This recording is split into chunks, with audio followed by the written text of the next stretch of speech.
Les frontières aériennes du Burkina Faso rouvrent ce 1er août 2020 avec les pays de la sous-région. Toutefois, le nombre de vols à l'aéroport de Ouagadougou sera limité dans un premier temps. Selon les autorités locales, cette décision était attendue au sein de l'opinion, même si certains ont des appréhensions sur une éventuelle recrudescence de la maladie. L'ouverture de l'espace aérien permettra entre autres de relancer l'économie au niveau des différents pays. Notons qu'au 1er août, 1117 cas testés positifs au Covid-19 ont été recensés au Burkina Faso.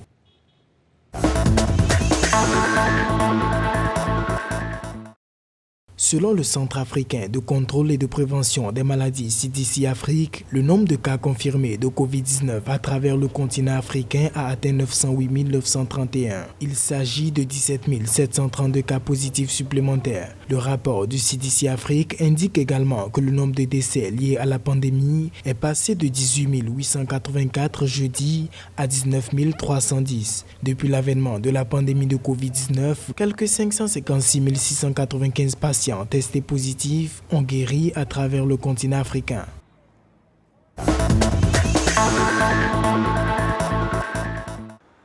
En Zambie, les autorités sanitaires ont indiqué que 408 nouveaux cas ont été détectés dans le pays. Cela porte le nombre cumulé de cas à 5 963 depuis le déclenchement de la pandémie du coronavirus en mars 2020. Selon les autorités sanitaires, les nouveaux cas avaient été sélectionnés parmi les 1611 tests effectués au cours des dernières 24 heures. Le pays a déchargé 514 patients, portant le nombre total de guérisons à 3803, tandis que 2 autres patients sont décédés, portant le nombre total de décès à 151.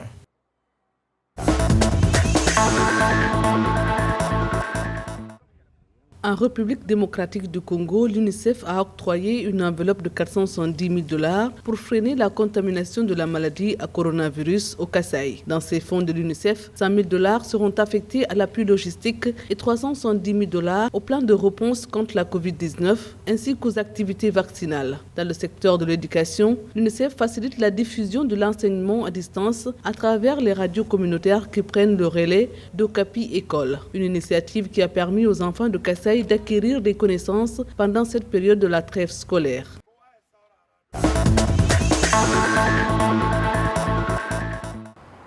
Au Rwanda, afin de limiter la surpopulation, certains lieux de culte ont adopté la technologie pour respecter le nombre maximum de préposés. Dans le district de Gasabo, un lien formulaire Google est envoyé sur les plateformes WhatsApp pour enregistrer ceux qui souhaitent assister au culte. Lorsqu'une personne est inscrite, elle reçoit un code qu'elle montre à l'entrée et elle peut facilement connaître ses contacts sans avoir besoin de s'inscrire sur papier avant d'entrer. Au 1er août 2020, 2022 cas positifs au Covid-19 ont été enregistrés dans le pays, ainsi que 1106 guérisons.